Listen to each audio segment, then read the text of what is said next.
Bienvenue à nouveau, mes amis. Nous sommes ici pour discuter des matières premières. Prenez un moment pour lire cette clause de non-responsabilité, comme rappel, je ne suis pas un CTO ni un conseiller en commerce de matières premières agréé. Tout ce qui est mentionné ici devrait être considéré uniquement dans le cadre d'une simulation de trading. D'accord, mes amis. En juin 2017, cours sur les concepts du trading d'indices, leçon 4, plage projetée et objectif.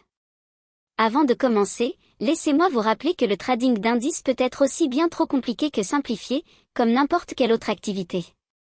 Dans les discussions que nous allons avoir ici, je veux que vous compreniez que cela reflète ma propre interprétation, basée sur plus de 20 ans d'expérience, de comment les indices évoluent au quotidien et de comment ils fonctionnent au jour le jour, en intraday.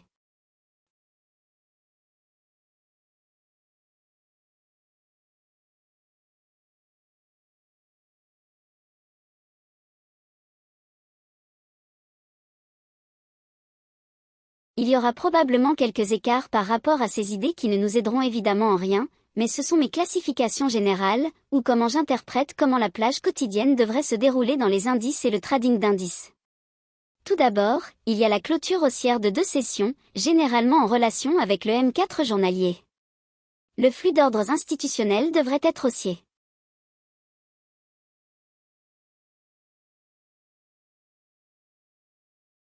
Ensuite, la tendance du matin ou la session du matin voit généralement un retour vers une plage de remise, puis les prix augmentent. L'heure du déjeuner consolide avec de légères rétractions, et la tendance de l'après-midi descend vers les bas de l'heure du déjeuner, casse les stops ou les déclenche, puis remonte vers la clôture.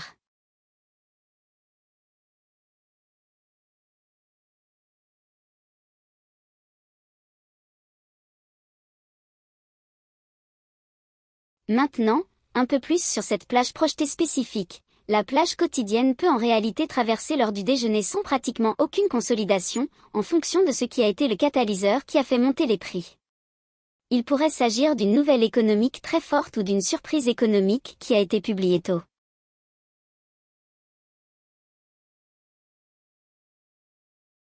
Et pendant que nous recherchons essentiellement un mouvement mesuré, avec une première hausse le matin, une consolidation, et une deuxième hausse de même ampleur pendant l'après-midi, ne pensez pas que, s'il s'agit d'une forte journée haussière, elle va toujours consolider pendant toute l'heure du déjeuner. Souvent, les prix peuvent simplement continuer à monter pendant l'heure du déjeuner. Je vous donne simplement une vue générale de la manière dont j'interprète l'action des prix, comment je la prévois, comment je pense qu'elle peut se dérouler.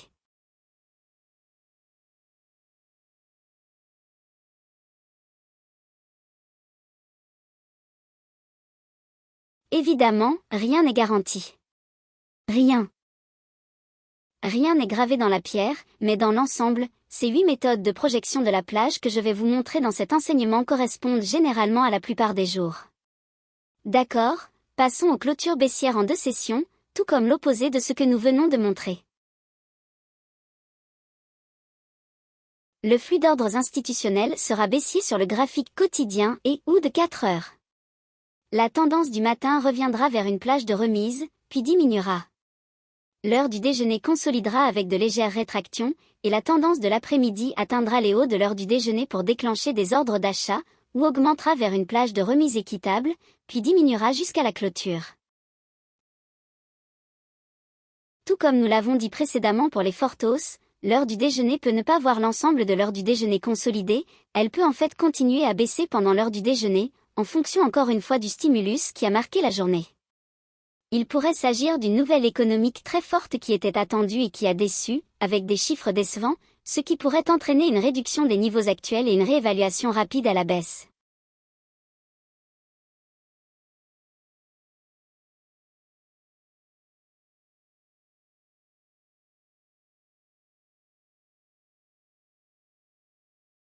L'impact de ces types de journées est évident, comme une journée en tendance.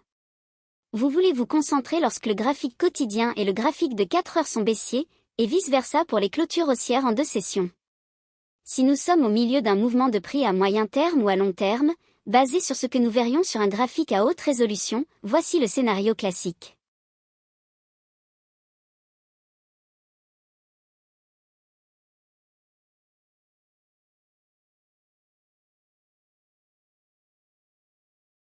Lorsque nous commençons à approcher des plages de temps plus élevées, comme le graphique de 4 heures et le graphique quotidien, qui montrent des configurations opposées, dans ce cas, nous recherchons une clôture baissière en 2 sessions ou essentiellement une forte baisse en clôture.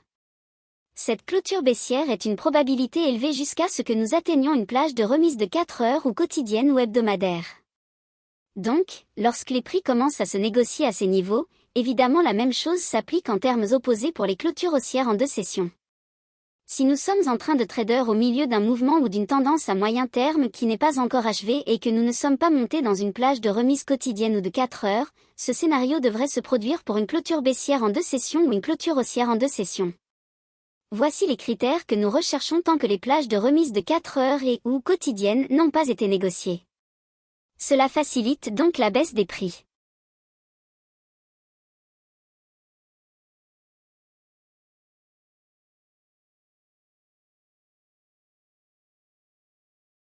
D'accord, maintenant nous avons une montée le matin et un renversement l'après-midi.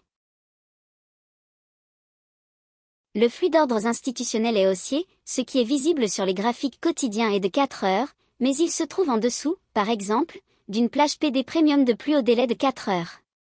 En d'autres termes, les prix ont augmenté, mais ils n'ont pas encore achevé une hausse complète.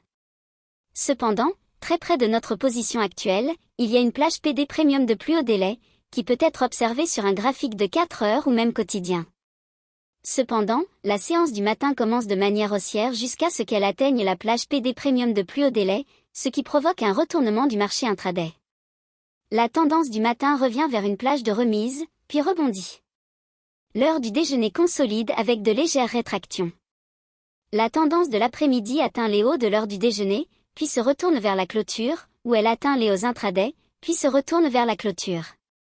Il pourrait donc créer un pic plus élevé dans la séance de l'après-midi par rapport à la séance du matin, comme le montre ce diagramme, ou il pourrait simplement créer un pic plus élevé par rapport à ce qui a été observé pendant l'heure du déjeuner, ce qui créerait un échec de la hausse à l'approche des sommets de la séance du matin.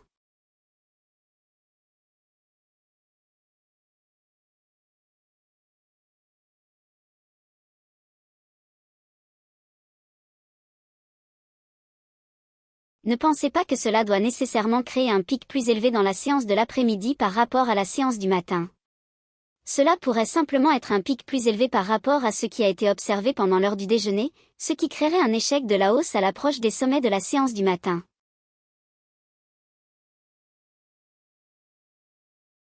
La tendance de l'après-midi peut reprendre à la hausse si la plage de remise de la séance du matin correspond à une plage de remise de plus haut délai, comme une plage de remise de 4 heures ou quotidienne, voire plus longue.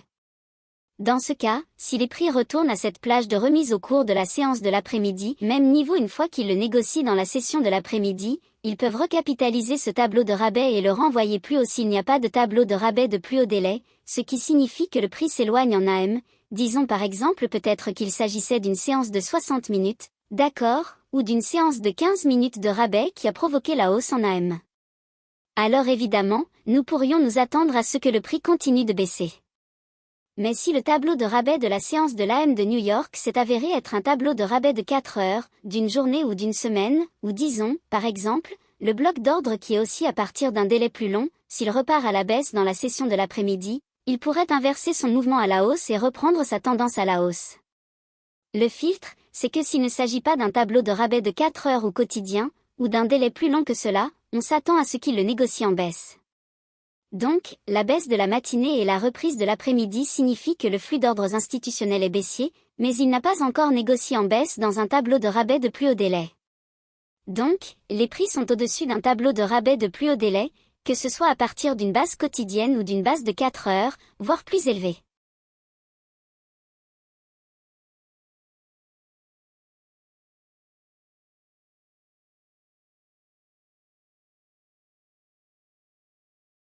La tendance de la matinée revient à un tableau de primes, puis décline.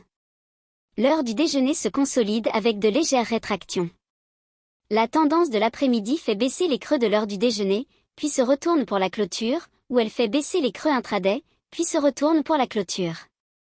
Donc, comme nous venons de le dire avec la hausse de la matinée et la baisse de l'après-midi, ce jour-là, nous pouvons voir que les creux de l'heure du déjeuner peuvent être violés ou négociés à la baisse directement à partir des stops de vente pour tout niveau à court terme qui est atteint pendant l'heure du déjeuner, puis il remonte en session de l'après-midi, ou la session de l'après-midi, comme montré ici, il baisse en dessous du creux formé dans la session du matin à New York, puis il s'inverse et remonte.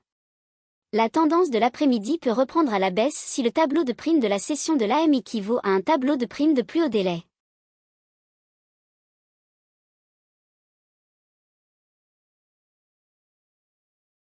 Donc, tout ce que nous venons de mentionner pour une hausse de l'AM suivie d'une inversion de l'après-midi en relation avec le tableau de plus haut délai peut se produire si le tableau de prime de la séance de l'AM auquel il se rapporte et à partir duquel il baisse s'il correspond à un tableau de prime de plus haut délai, qu'il s'agisse d'un tableau de 4 heures, quotidien, hebdomadaire ou mensuel.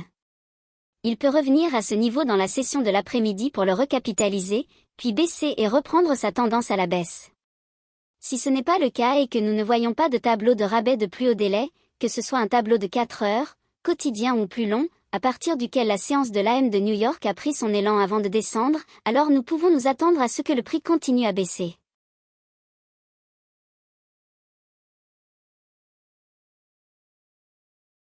Consolidation, hausse en AM, baisse en PM. Le flux d'ordres institutionnels va être neutre ou peu clair pour vous. Donc, si vous vous interrogez jamais sur ce qu'est le flux d'ordres institutionnels pour une journée de marché particulière, et que ce n'est pas évident en termes de primes ou de rabais sur le quotidien ou sur 4 heures, il est probable que nous puissions voir un scénario comme celui-ci, surtout s'il n'y a pas de nouvelle à fort impact ou à impact moyen prévu pendant la matinée à 10 heures ou plus tard dans la journée, dans l'après-midi.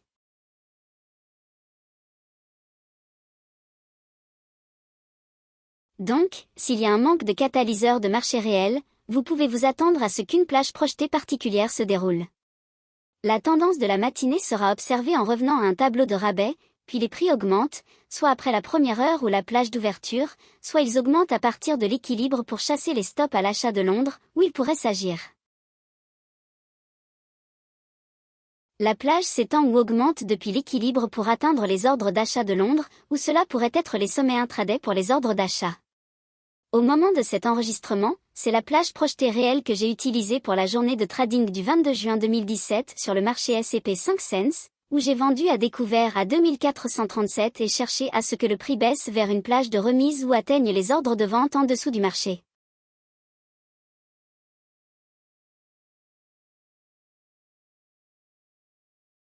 Ceci est la plage projetée réelle que j'ai utilisée pour un exemple de trade en direct. Vous pouvez voir comment j'ai formulé l'idée et l'ai utilisée en temps réel pour votre apprentissage. L'heure du déjeuner consolide avec de légères rétractions. La tendance de l'après-midi atteint les hauts de l'heure du déjeuner, puis atteint les ordres de vente de la journée, soit les ordres de vente où elle atteint les sommets intraday, puis atteint les ordres de vente de Londres. Maintenant, évidemment, quel est le critère ? Comment savons-nous lequel va se produire ? En d'autres termes, va-t-il simplement atteindre les sommets de l'heure du déjeuner ou va-t-il atteindre les sommets intraday ? Cela dépend de laquelle est une plage premium, en d'autres termes, s'il y a une plage premium de plus haut délai que la séance du matin a touché, alors il est probable qu'elle n'ira pas plus haut parce qu'ils ont déjà défendu ce niveau, et elle pourrait simplement atteindre les sommets de l'heure du déjeuner.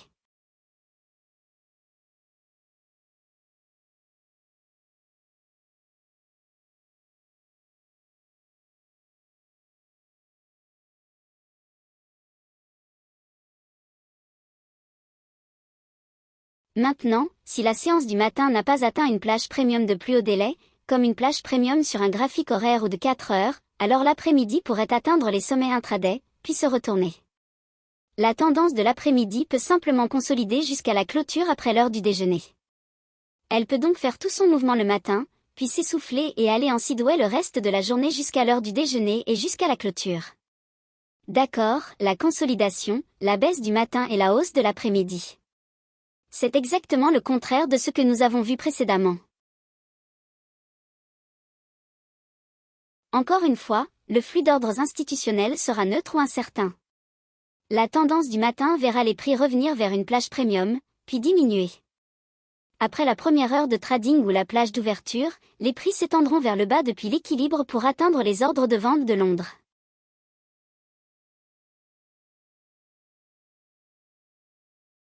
L'heure du déjeuner connaîtra une consolidation avec de légères rétractions. La tendance de l'après-midi verra les prix atteindre les bas de l'heure du déjeuner, puis atteindre les ordres d'achat de la journée, soit les ordres d'achat, où elle atteindra les bas intraday, puis atteindra les ordres d'achat de Londres. Encore une fois, comme je l'ai mentionné dans la diapositive précédente, quel scénario s'attendrait-on à voir se produire, lequel se produira? Regarderiez-vous pour la tendance de l'après-midi si la séance du matin négocie en dessous d'une plage de remise de plus haut délai? Dans ce cas, la séance de l'après-midi de New York cherchera uniquement à atteindre les bas de l'heure du déjeuner de Londres si la séance du matin ne négocie pas en dessous d'une plage de remise de plus haut délai. Dans ce cas, la séance de l'après-midi de New York cherchera à atteindre les bas intraday, puis à remonter.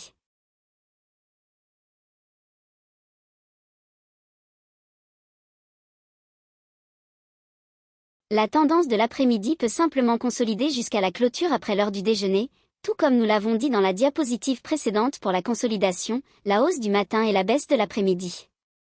Maintenant, lorsque nous examinons cette journée particulière ici, lorsque le marché n'a pas de tendance claire à la hausse ou à la baisse, c'est le scénario classique où vous voyez ce tiraillement aller-retour. C'est ce que vous verrez souvent dans le trading des indices, ce qui le rend très frustrant si vous ne comprenez pas les mécanismes qui le sous-tendent, lorsqu'il n'y a pas de tendance forte et pas de nouvelles importantes. Donc, comme vous pouvez le voir, il n'y a que 8 plages projetées que j'utilise pour le S&P 500, ce qui rend très simple l'anticipation de ce que je devrais voir lors des séances respectives, la séance du matin et la séance de l'après-midi. Maintenant, évidemment, l'heure du déjeuner est la même pour toutes, c'est toujours la même chose, consolidation avec de légères rétractions. La seule fois où l'heure du déjeuner est différente, c'est lorsque nous avons des journées de tendance, les journées à 2 séances de clôture à la hausse ou à la baisse, car pendant ces journées, l'heure du déjeuner peut en fait être active, mais elle sera toujours liée à ce qui a été vu comme un catalyseur ayant poussé les prix à la hausse ou à la baisse pour ces journées respectives.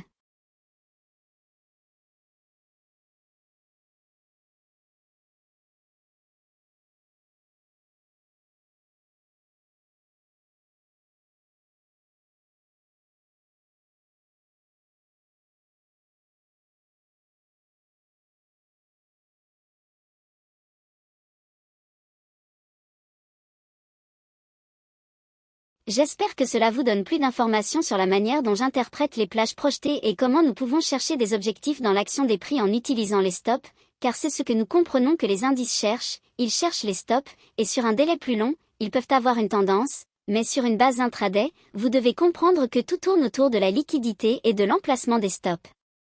C'est un marché pour les traders. Donc, en fin de compte, ils vont chasser les stops en grande partie. Jusqu'à la prochaine leçon, je vous souhaite bonne chance et de bonnes transactions.